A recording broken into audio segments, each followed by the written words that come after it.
Welcome back to Sports First, number one in sports, as always. And this is your host, Sabotage. Today, we're going to start it off with a little NBA talk, game four, and then we're going to recap UFC 264 with that shocking ending to the match. With well, not really. Technically shocking. Nobody really expected, what.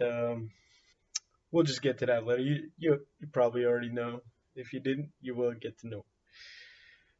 But with the NBA, we're pretty much down to the final two. Well, we are down to the final two as in the Milwaukee Bucks and Phoenix Suns.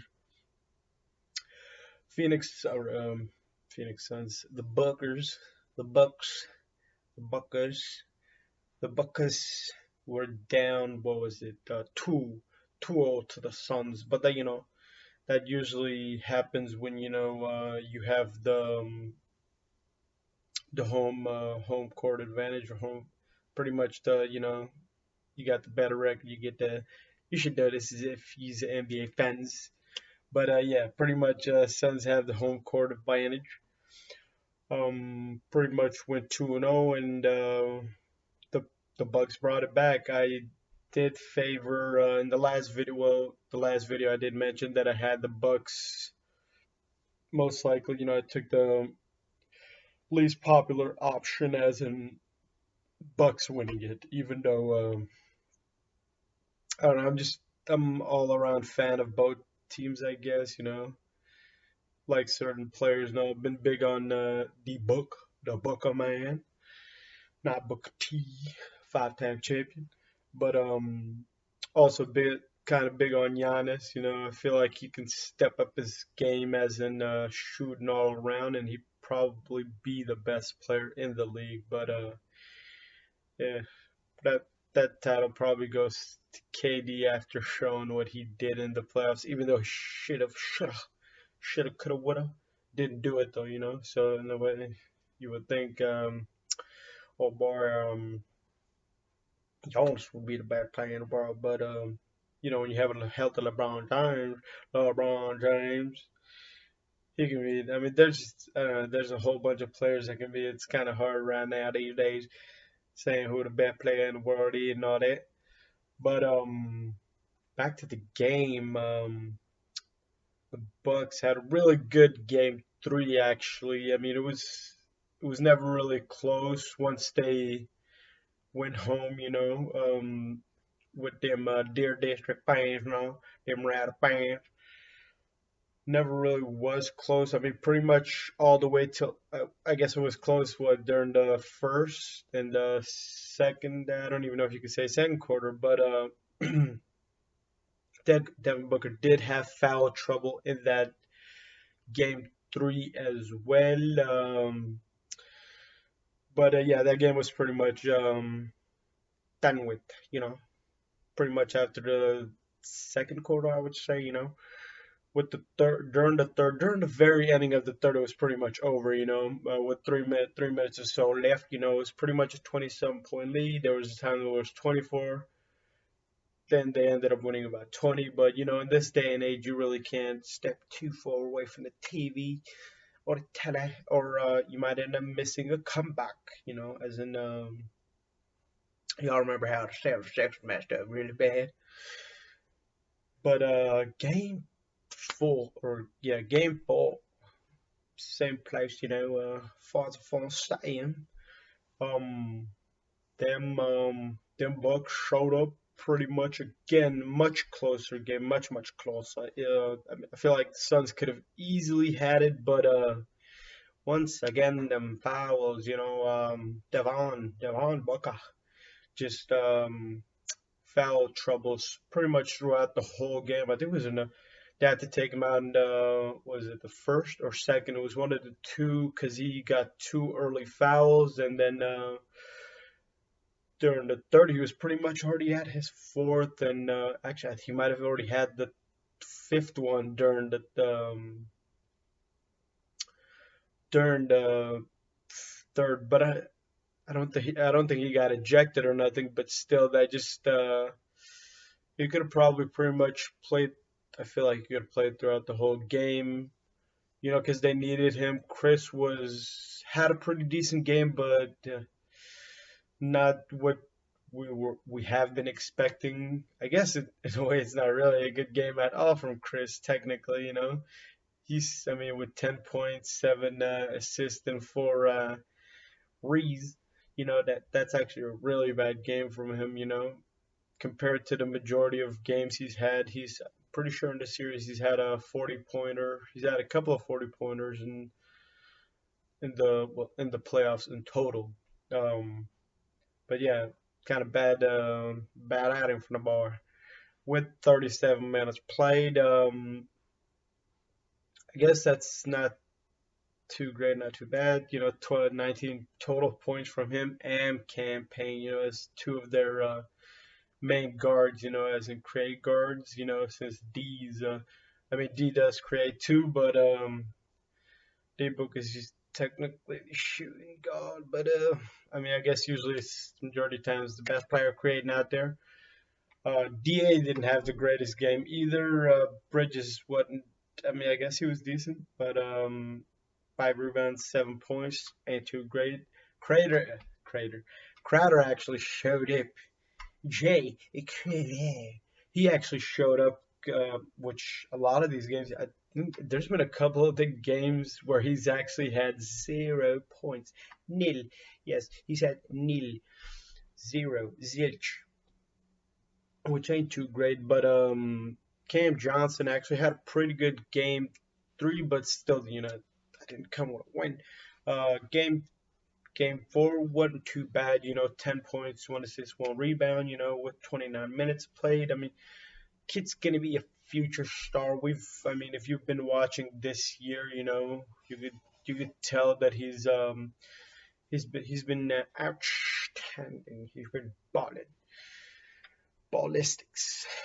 But for the Bucks, dang, Booker did go off. He just in the mid range wise, they really weren't stopping. Oh man, even with foul trouble, May still ended up playing 38 minutes, but I feel like he pretty much played. He could have easily played every single minute of the game.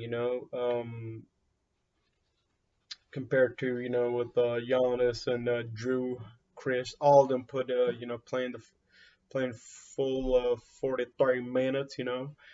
Chris actually dropped 40 himself. That dude is a animal. Chris Middleton ain't nothing to be messed with, ain't nothing to mess with, you know what I'm saying?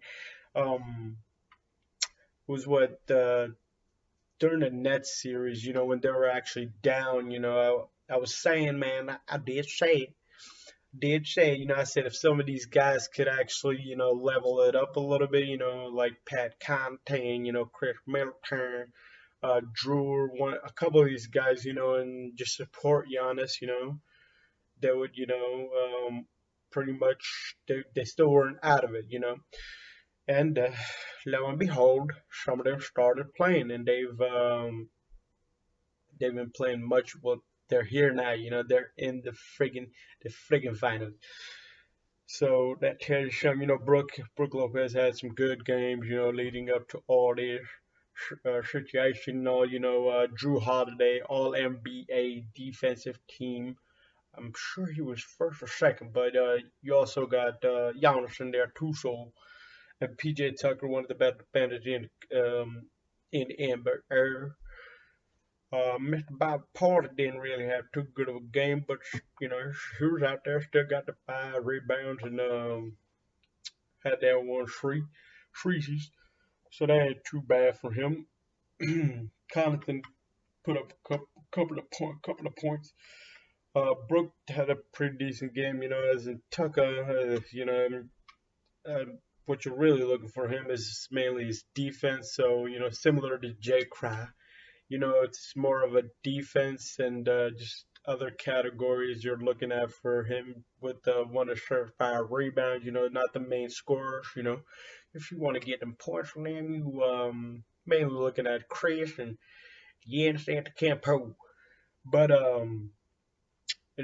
what really cost him this game, if anything, well, what cost Suns, it was pretty. I'm gonna go ahead and say it, but I'm gonna say that it was CP3O, CP3O, Chris Polio.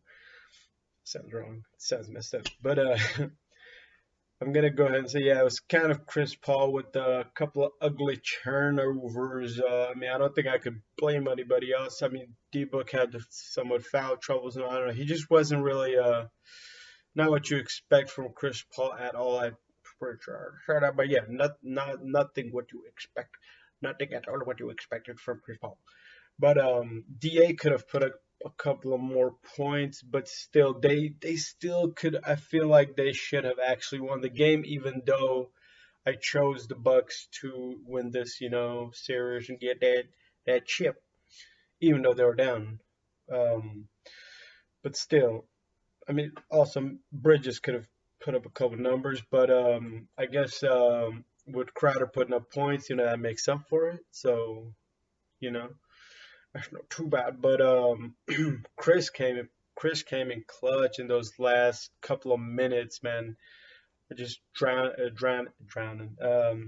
Also draining those, draining them. Then Connaughton hit that three, and that pretty much they got that lead. And then after that, just a couple of bad, uh, bad plays from the Suns. Really bad plays, actually, those last couple of minutes, and it was really close. They didn't really need to foul, but pretty much well, at the very end they fouled. What was it, Chris Middleton like two three times, but one of them wasn't really like one of those forced fouls, where it's the very last couple of minutes or last seconds or so. And then there was actually that bad foul, that fifth foul. Oh yeah, so it was the fifth. It was actually during the fourth where he got his fifth as in Devin Booker. Was it against Drew Holiday? It was more. I think it was more of an offensive foul. But yeah, very ugly. One ugly foul from Devin Booker. But I mean, if anything, Devin Booker was the main reason they were still in the game. In reality, the player of the game, I mean, was Devin Booker, but you really can't say that since, player of the game kind of, from the winning side. 6 point loss, so that's not too bad. They're taking it back home, so you could. The Suns still have a really good chance. They still have. I mean, but if they lose this next game, this fifth game, then Suns fans, you're gonna need to start worrying because y'all ain't about to win in four and start punching people out, yo. But got that game 5 on Saturday. We also got I'm sure that we got fight night this week too. What was that gonna be? Up. That's gonna start on 9 p.m., which I'm not too happy with, but it's whatever. I guess I could find a way. I could find a way to watch both of them. I'm most definitely gonna be. That's probably gonna be the next time I upload one of these podcast videos. With the season, NBA season is pretty much. I was posting 2 or 3 of them per week, but had to slow down with that, with the Euros being done, Copa America being done. So I might start talking a little bit more about transfers and trades and all that stuff. Like, Ben Benny Hanna Simpson is being from Iran. He's been offered up for trades and all, and Damian Lillard. There's been talks of him probably going to the Warriors, and they coming out to play. Any other trades? There's actually a lot of other talk going on, but it doesn't like get a. Well, then there's the Olympics, so we got probably gonna wait a little bit after the Olympics, because there's a couple of. Oh yeah, John Collins is also another big free agent, but I'm probably gonna end up doing a whole video on that or a couple of videos, with that and the transfer market, soccer footy. But for the NBA, that's going to be it. I wasn't trying to make it too long. I usually say that, and I made it on down. I was trying to keep it in that 20 minutes, 25 minutes range, and I'll try to keep it at that. No need for that 30 minute. You know what I'm saying? Um, but this week we got Fight Night. Islam Makachev. What's his name, boy? Khabib's boy. Khabib saying in around a year or two he expects him to be the lightweight champion. What old boy went this week at the Poirier. Um, so that the matchup with him and Charles Oliveira is going to be set up during sometime end of this year. So we got that. Well, I mean, Islam obviously has to win if he even wants to get a chance at it. He has this 8-5 win streak going. Now we got Miesha Tate. Miesha Tate fighting this week also on a fight night, which is kind of wild. But probably then we got actually another big fight night with Corey Sandhagen and TJ Dillashaw. That one's actually that one's like been rescheduled. I think 2 different times, which is, it might be just one, but well, we'll see about that. See if it doesn't get rescheduled again. But it's Islam versus Thiago Moses. But we weren't really trying to get too deep into that. Was mainly I was just doing the recap on the UFC and maybe some news and maybe a lot of books and talk. But these past 2 weeks I really haven't but could watch some boxing, but didn't really get too deep into it. Most definitely probably gonna catch a fight here and there, but with the NBA Finals on Saturday and the UFC on Saturday, we'll see what happens. Maybe there'll be a fraud I can catch, but we'll see about that. But we UFC 250, 264. First match was the newcomer Chris Moutinho versus Sean O'Malley. Sean O'Malley, the rising American star. I mean, most people don't think he's like the greatest fighter, and I mean, I don't even think he even thinks he's the greatest fighter yet. But he's only 14-1. He even said during the press conference, he's got 10 more years of this. With UFC, it seems like the older you are, the better you get. You know what I'm saying? Learn from every fight and all. But I'm pretty. I like Sean O'Malley. He ain't too bad a fighter, I don't think. He's had a couple of decent fights, but he had that one where he broke her leg and all. But this fight with Chris Moutinho was pretty lit, man. Sean O'Malley was just throwing punches, kicks. He was just landing almost everything he threw at this kid Chris Moutinho. Well, Chris was putting in 8 hours a week before this fight, which is wild, and coming in and looking like he put in 8 hours a week. He just put on the extra 10 with Sean O'Malley with all them punches he took to the face, man. Sean during the press conference, he was pretty much like trying to open his bottle or that one of them Powerade bottles, saying, "Man, my hands be hurting from all them punches that I was throwing up at Chris Moutinho."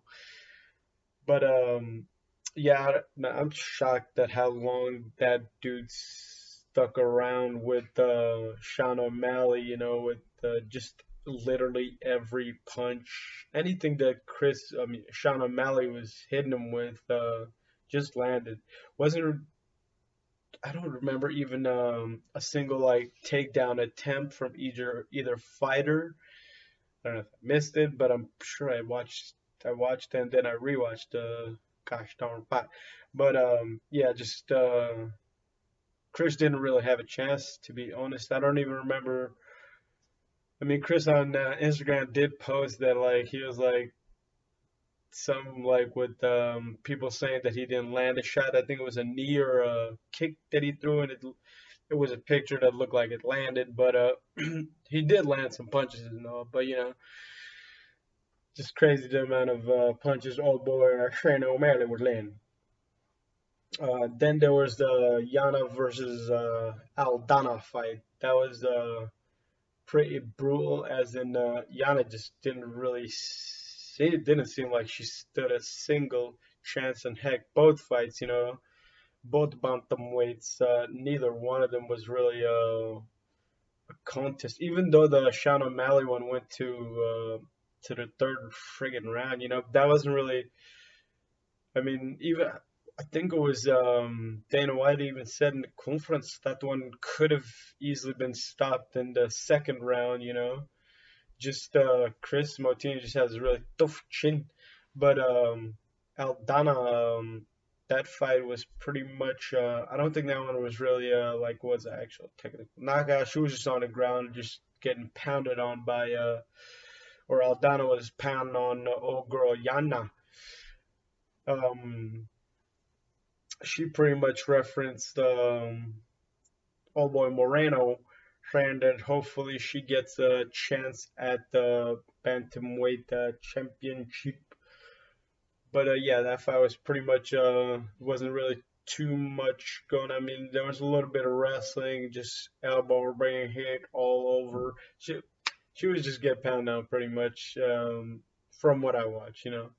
That one only went pretty much ended at the first round. 4 minutes 35 seconds. A lot of these fights actually, except Wonder Boy versus forget Burns' nickname, but yeah, the Burns Thompson fight. That was pretty much the only one that actually went the distance, la resistance.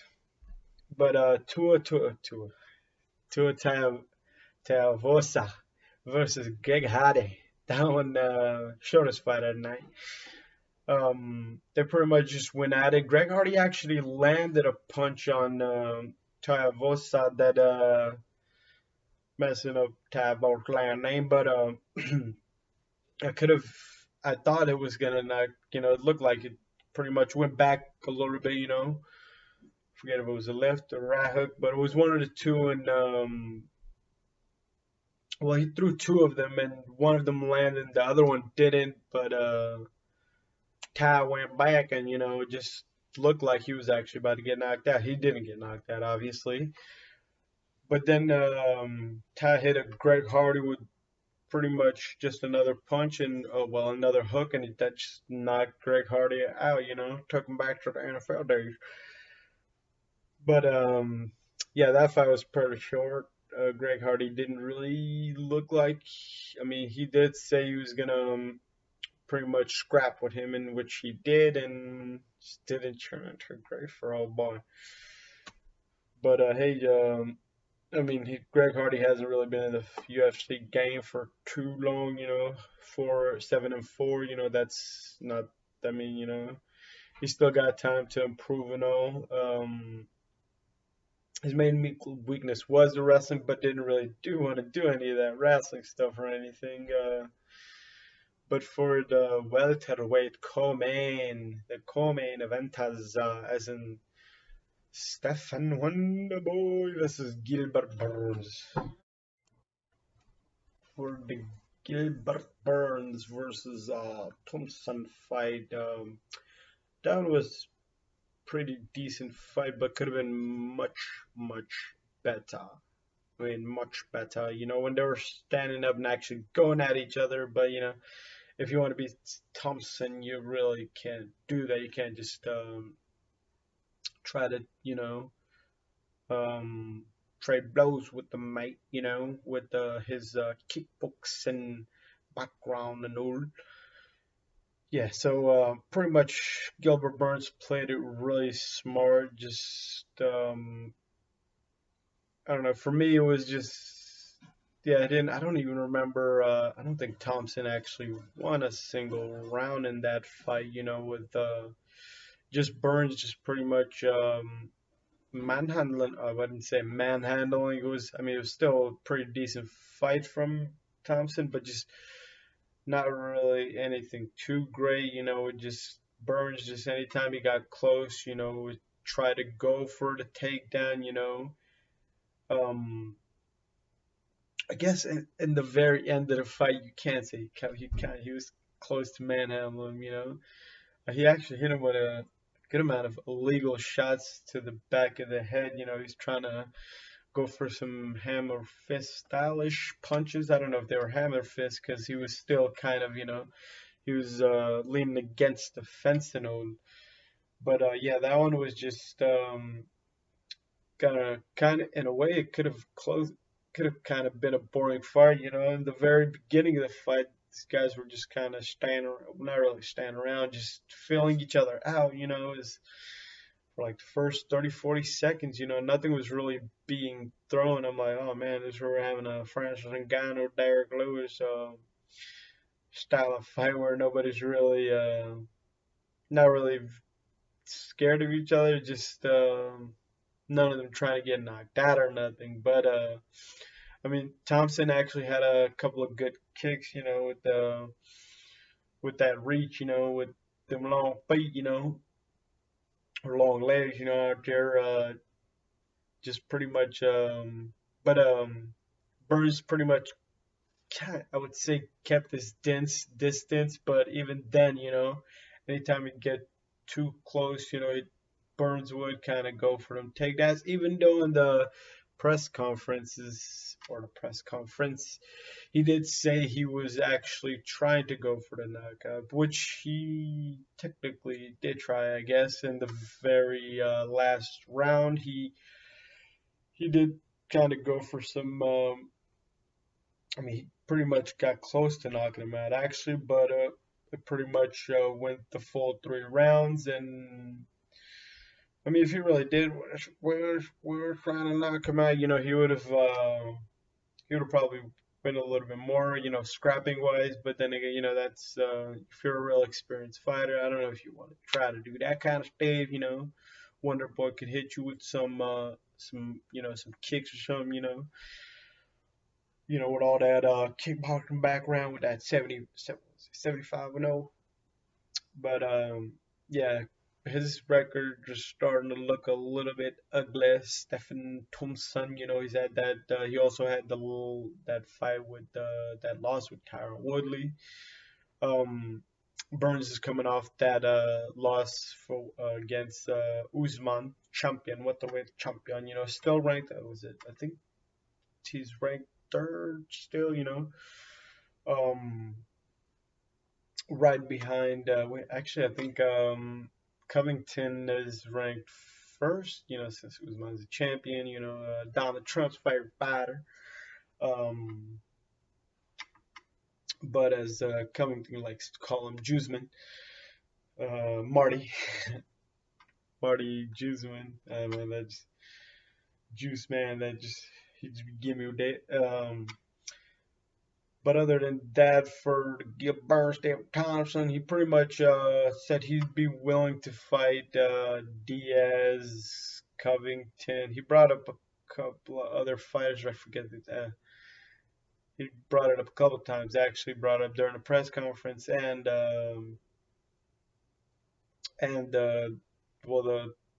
pretty much the interview with Joey Rogan.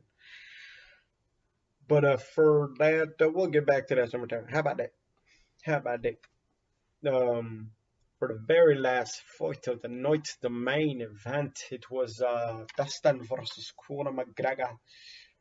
Pretty much even before the round had ended, it wasn't a doctor stoppage or nothing, but McGregor, the Irishman, he was asking for a doctor stoppage, but he didn't. Obviously, he didn't get that. Dustin got the TKO win, which, I mean, it didn't look like the fight was stopped or nothing, but it technically, I guess, was. So I don't know if anybody else was kind of confused about that or not, but yeah, Dustin pretty much got the win. He did win the round. He was kind of ground and pound. Dustin was actually kind of complaining about some illegal stuff that Conor was doing. He was pretty much saying he was holding on to his gloves. Well, I don't know if you guys remember when he had those kicks to Dustin's face. When he hit him with one or two of those, I was like, whoa, Dustin about to get knocked out in one of those, because those are some hard kicks. When McGregor was on the ground, But surprisingly, which a lot of us were surprised, Conor McGregor going for takedowns, which wasn't smart at all. Well, I did, at least I didn't think so. But yeah, he tried it two different times. Neither one of them worked. Not at all. I mean, just I mean, there was also some, I don't know, somebody posted on Instagram or Twitter, was one of them too, where they were showing a like an angle where it looked like Dustin Poirier himself was doing something illegal, where he was putting his legs or toes or whatever into the fence. And I guess they also posted like the the rules pretty much saying that what he was doing was illegal. Pretty much he could, well, pretty much I guess Connor could have gotten him tapped or tapped him out, which he didn't. Um, Other than that, for that, oh, and then the very ending of it, which I don't think anybody was happy with. I wanted to see more rounds of that fight. That was pretty. But other than the wrestling, yeah, Connor should. I don't think Connor should have gone for that. He ended up snapping his or mess. I forget what the injury is. I don't think it was a snap, but it looked like a snap or just breaking of the ankle or all. That looked really bad. But pretty much, Dustin was saying it happened. He was saying that he had fractured it during the beginning of the fight when he checked him.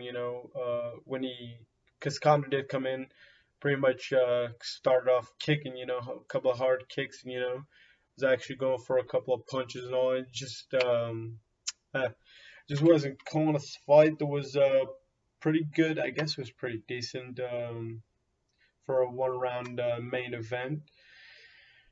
But I already said that well, Dustin's gonna pretty much gonna be fighting for the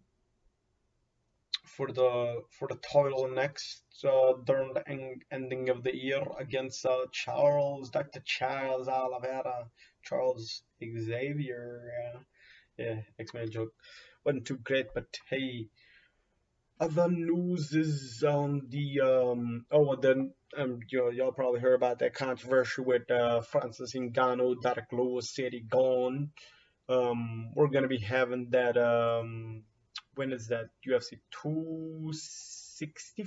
Is it the 60? Yeah, 265. Cyril gone with 9-0. Derek Lewis is 25-7 and one we're gonna be having that, and Amanda Nunes back at it again, Jose Aldo back at it again, Vicente Luque back at it again.